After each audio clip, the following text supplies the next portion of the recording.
महतः परमव्यक्तं व्यक्तात् पुरुषः परः पुरुषान्न परम किंचित सा काष्ठा सा परा गतिः। नमस्कार मित्रों, ये जो मंत्र है ये कठोपनिषद के प्रथम अध्याय की तृतीय वल्ली का 11वां मंत्र है, जिसे हम आज गहराई से समझेंगे। तो आइए सबसे पहले इसके अर्थ को समझते हैं। तो जो मंत्र है वो कहता है, महतः परम अव्यक्तम, अर्थात महत अव्यक्त में सर्वोच्च है। अव्यक्तात् पुरुषः परः, अर्थात अव्यक्त से ऊपर पुरुष है।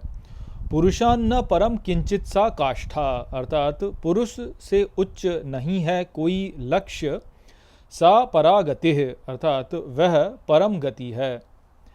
तो यहाँ पर यम नचिकेता से कहते हैं कि अव्यक्त में जो सर्वोच्च है वह महत है, और अव्यक्त से भी ऊपर पुरुष है, और पुरुष से उच्च और कोई नहीं है, अर्थात वह ही सर्वोच्च लक्ष्य है, वह ही वास्तव में परम गति है।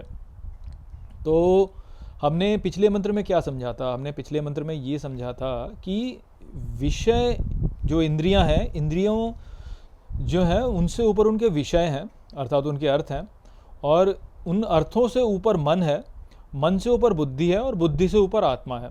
और हमने वहाँ पे ये जाना था कि जो आत्मा की चर्चा वहाँ पे की गई वह जीवात्मा है। तो बुद्धि से बहुत ऊपर जीवात्मा है, और हमने ये समझा था कि जीवात्मा जो है वह ही निश्चय करने वाला है, रथ का यात्री है, जो कि निश्चय करता है कि मुझे किस ओर जाना है, क्या मुझे परमात्मा की ओर जाना है या मुझे संसार की ओर जाना है। तो ये जो जीवात्मा है यह वास्तव में अव्यक्त है। आप यदि शरीर को देखें तो शरीर को आप कितना भी काट पीट दीजिए, आपको उसमें जीवात्मा कहीं दिखाई नहीं देगी, अर्थात जीवात्मा जो है वह अव्यक्त है। तो सभी जो जीव यहाँ इस संसार में है वह सब वास्तव में अव्यक्त हैं, जो कि निश्चय कर सकते हैं। निश्चय करने वाले जितने भी यहाँ पर भूत हैं, जो जीव हैं, वह सब इसी प्रकार से अव्यक्त हैं। आप किसी भी जीव के शरीर को काट पीट के देख लीजिए, उनका मस्तिष्क को खोल खोल के देख लीजिए, आपको वहाँ पे कहीं भी वो जो निश्चय करने वाला है, वह जो आत्मा है, वह जो अनुभव करता है, वह आपको मिलेगा नहीं, क्योंकि वह अव्यक्त है।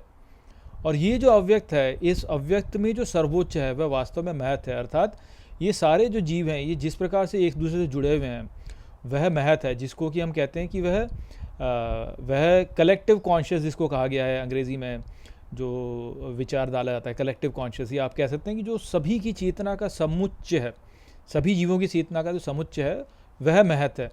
जिससे कि जो है, मान लीजिए कि आपको स्वप्न में ये दिखा कि आपके किसी स्वजन के साथ में कुछ हो गया, और आपको वो स्वप्न में दिख जाता है कई बार, तो वो आपको स्वप्न में क्यों दिख गया?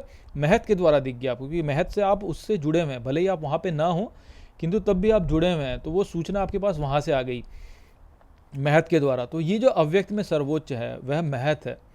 और आगे वो कह रहे हैं कि इस महत जो अव्यक्त में जो सर्वोच्च महत है वो उससे ऊपर, अव्यक्त से भी ऊपर वास्तव में पुरुष है, और पुरुष से उच्च और कोई नहीं है।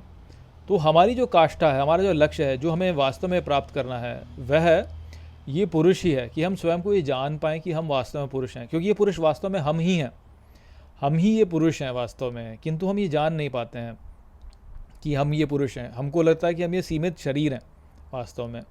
तो ये जो पुरुष है इसने स्वयं को विभाजित करके बहुत सारे में बांट लिया अपने आप को, और बहुत सारों में बांट करके उसने जो है जीव का को उत्पन्न किया। और ये जो जीव है ये वास्तव में ये भूल जाता है कि मैं पुरुष हूँ, और ये सोचने लगता है कि मैं ये शरीर हूँ।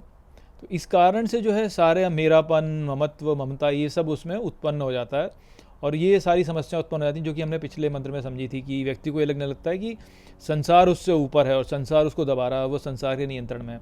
किंतु वास्तव में ऐसा है नहीं, वास्तव में वह पुरुष है, पुरुष का ही एक अंश है वो, और वो पुरुष ही है वास्तव में, और वो उसके ही नियंत्रण में वास्तव में सब कुछ है। तो वो महान महान ऐश्वर्य का स्वामी है वास्तव में, और वो संसार से कहीं ऊपर है, परंतु ऐसा अनुभव करता है कि संसार से नीचे है। उसको ऐसा लगता है कि संसार उसे दबा रहा है, किंतु वास्तव में संसार उसे दबा ही नहीं सकता, क्योंकि वह तो संसार से कहीं अधिक उच्च है।